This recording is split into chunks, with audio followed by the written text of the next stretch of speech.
So what's up sa inyo mga kaibigan, and again, nandito na naman si DJ May para sa isang panibagong vlog na kung saan guys, meron tayong i-unbox na isang sobrang halagang gamit, especially sa vlogging. So naisipan kong umorder nito sa Shopee kasi madami ako napapanood at sobrang dami ko nakikita ng mga vloggers na ginagamit to, lalo na yung mga nagta-travel vlogs na talaga namang sobrang linaw ng boses nila sa kanilang mga vlogs. So syempre guys, hindi tayo nagpahuli, no? Yung in-order ko pala sa Shopee, ito yung pangalan niya, K9 Wireless Microphone for Phone Lavalier Microphone Live Vlogging Microphone. So hindi na natin patatagalin ito, i-unbox na natin. Let's go!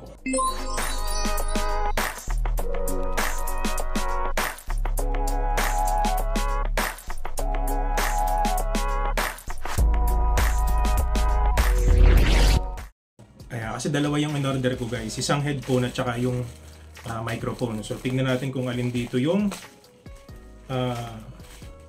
mic. Yan, ramdam ko ito yung headphones.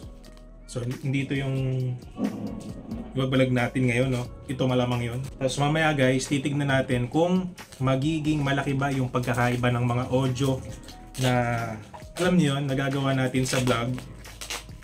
At now, meron na tayong mic na sabi nila maganda daw talaga yung magiging dating ng ating boses. Kamay-kamay lang, wala nang gunting. Pag mag-unbox kayo guys, huwag nyo kong gagayahin na. Gumamit kayo ng gunting. Oo, kasi ano to, gawain to ng mga professional lang ang nakakagawa nito. No? So baka po kasi masugatan kayo pag daliri nyo yung ginamit nyo.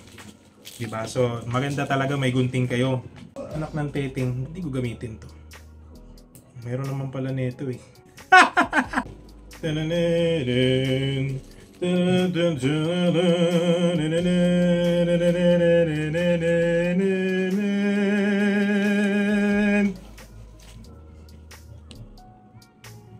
Ayan siya guys.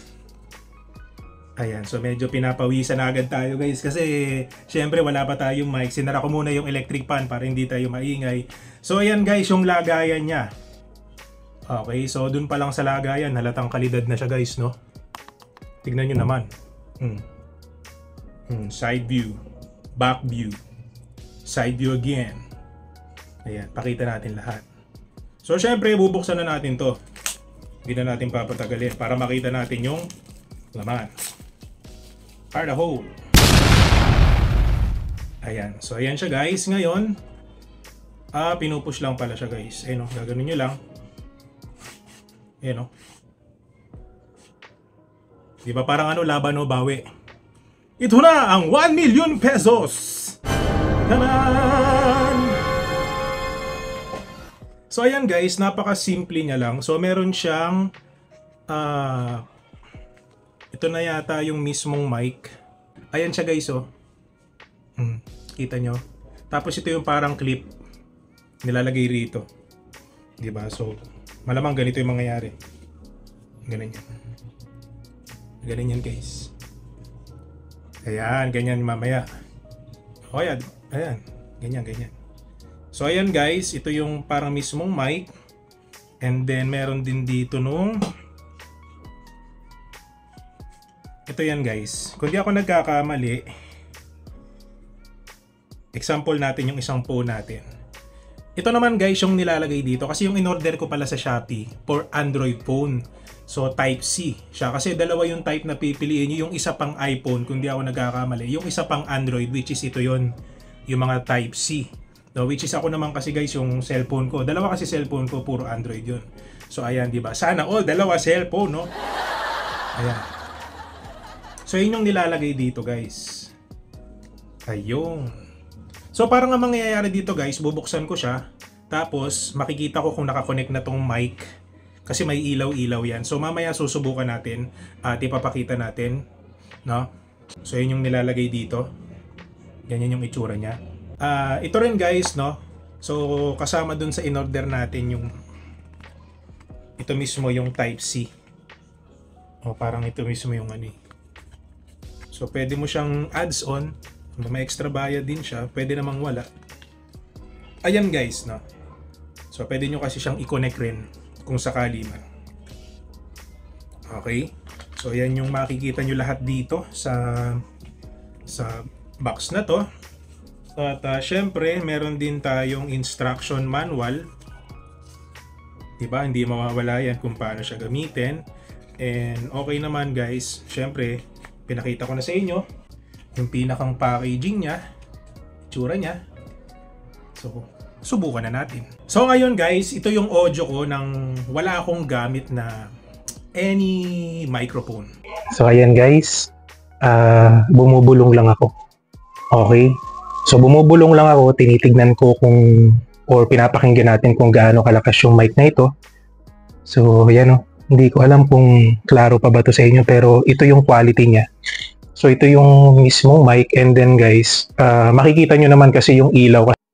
Ayun guys, meron siyang power button na kung saan pag nakita nyo na naka-steady na yung kulay green na ilaw, it means nakakonect na siya doon sa nakakonect na pinakita ko sa inyo doon sa Android phones natin.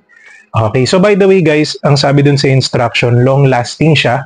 So it means 10 hours yung itatagal niya kasi pwede nyong i-charge yung pinakang mismong kinoconnect doon sa Android phone.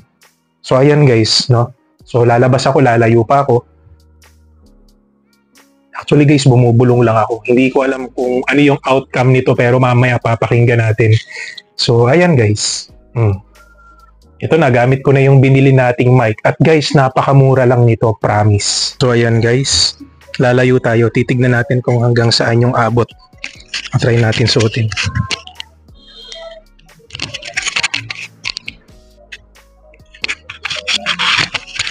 Ayan guys. So ayan, kitang-kita nyo. Ito yung sinasabi ko na kahit malayo ako, at least nirinig nyo pa rin ako. Ayan, so hanggang dito, siguro mga ganyan lang kalayo. Ayan.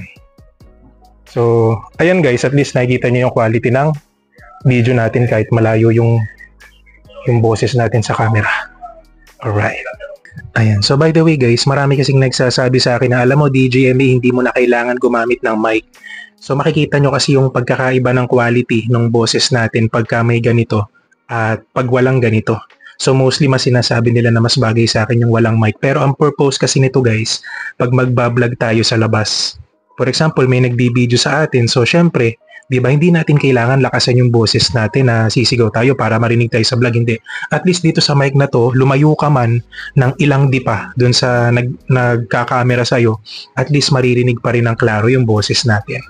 Diba? So yun yung purpose niya kasi baka madaming magsabi na DJME mas okay yung kaninang audio mo kaysa dun sa naka-mic ka. So yung purpose nito guys, katulad ng sinabi ko, ito ay madalas ginagamit sa outdoor vlogs. So kung kayo nagta-travel, tapos yung camera malayo sa inyo, diba? So yun yung purpose niya. So by the way guys, kung gusto nyong bumili nito, ipapakita ko na lang sa inyo yung link sa video description. So, ang video na to guys, hindi siya sponsored. So, gusto ko lang din makatulong dun sa mga kaibigan natin na naghahanap ng sobrang mura na ganitong klase ng mic. Okay? So, ayun lamang guys. Maraming salamat sa inyo. And don't forget to like, comment, share, and subscribe our channel. Okay? So, yun lang. Salamat. Ayan. So, by the way guys, yun yung pagpipilian nyo sa pricing. So, yung Type-C, tapos yung isang mic 249 pesos, yung iOS naman na isang pirasong mic 249 pesos din. Pagdating naman dito sa 2 pieces na Type-C 429, and then pagdating dun sa iOS plug na dalawang mic 429. So almost same lang. Magkaiba lang sila ng type, no? So Type-C at saka for iOS. So ayan siya guys. Yan yung pangalan niya sa Shopee. Thank you very much.